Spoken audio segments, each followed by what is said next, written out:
Baik, assalamualaikum warahmatullahi wabarakatuh. Perkenalkan, nama saya Agis Maulana, kelas manajemen 20E. Alhamdulillah, dalam kesempatan kali ini saya akan menjelaskan tentang TPAI, tentang pasar modal syariah. Oke, pasar modal syariah merupakan pilihan bagi yang ingin melakukan transaksi jual beli surat berharga tanpa bertentangan dengan prinsip syariat Islam. Walaupun pada saat ini pasar modal syariah masih menjadi bagian dari proses atau dari pasar modal konvensional, dan kegiatannya masih sejalan dengan pasar modal pada umumnya dan berlaku umum pada berbagai negara di dunia, dan yang akomodasi pasar modal syariah seperti yang terjadi di Amerika Serikat maupun Malaysia. Nah, pengertian pasar modal syariah di Indonesia, pengertian pasar modal syariah yang disandarkan pada Undang-Undang Nomor 8 Tahun 1995 tentang pasar modal atau UU PM merupakan kegiatan yang bersangkutan dengan penawaran umum dan perdagangan efek perusahaan publik yang berkaitan dengan efek yang diterbitkan serta lembaga dan profesi yang berkaitan dengan bursa efek syariah. Nah, berdasarkan pengertian tersebut, maka terminologi pasar modal syariah dapat diartikan sebagai kegiatan pasar modal sebagaimana yang telah diatur dalam UU PM dan tidak bertentangan dengan prinsip syariah. Seperti itu. Nah, dasar hukum pasar modal syariah di sini ada beberapa poin. Bapepam atau LK selaku regulator pasar modal di Indonesia memiliki beberapa peraturan khusus terkait pasar modal syariah, yaitu yang pertama, peraturan nomor 2 K1 tentang kriteria penerbitan daftar syariah, dan kedua, peraturan nomor IX atau 10A 13 tentang penerbitan efek syariah. Nah, peraturan nomor 10A 14 tentang akad-akad yang digunakan dalam penerbitan efek syariah. Seperti itu. Oke, lanjut ke prinsip-prinsip pasar modal syariah. Karakteristik pasar modal syariah di sini ada 2 poin. Yang pertama, produk yang dan mekanisme transaksi tidak boleh bertentangan dengan prinsip syariah. Dan yang kedua, pasar modal syariah memberikan jaminan halal dalam kegiatan jual beli produknya. Seperti itu.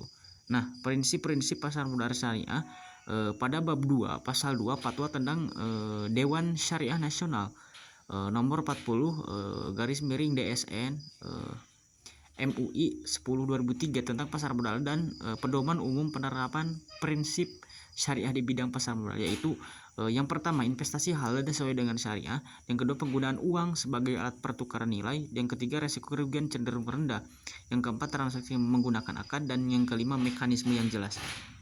Nah, beberapa kegiatan yang dilarang dalam pasar modal syariah. Nah, di sini ada 8 poin. Yang pertama, taklis, yang tahrir, tanajusi dan najsi, dan yang empat, ikhtiar, gisisi dan gabin, bai, makdum dan riba. Seperti itu. Oke, perkembangan pasar modal syariah di Indonesia berdasarkan data otoritas jasa keuangan atau OJK, reksadana syariah perakhir Maret 2020 mencapai 57,42 triliun, naik 87% dibandingkan NAB reksadana syariah per akhir Desember 2019 sebesar 53,73 triliun.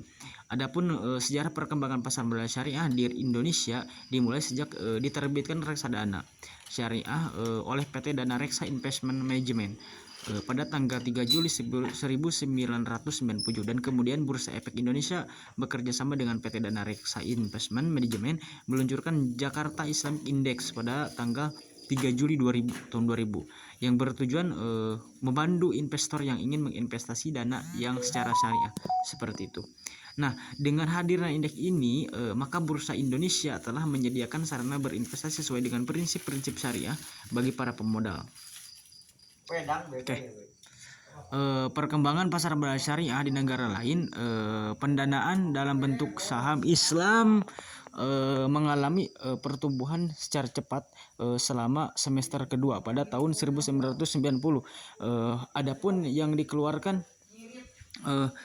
dari daftar saham-saham yang halal dengan kriteria yang pertama, operasional berdasarkan riba seperti aktivitas yang dilakukan bank, institusi keuangan lainnya. Operasional melibatkan perjudian dan pabrikasi, dan seperti itulah.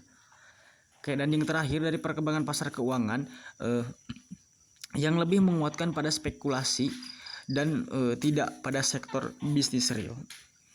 dalam perusahaan, maka peningkatan transaksi derivatif yang bersifat spekulatif ini akan berdampak pada ketidakseimbangan antara lain uang yang beredar, dampak penurunan mata uang, dan inflasi yang pada akhirnya akan meledak menyebabkan krisis ekonomi berkepanjangan di hampir seluruh dunia.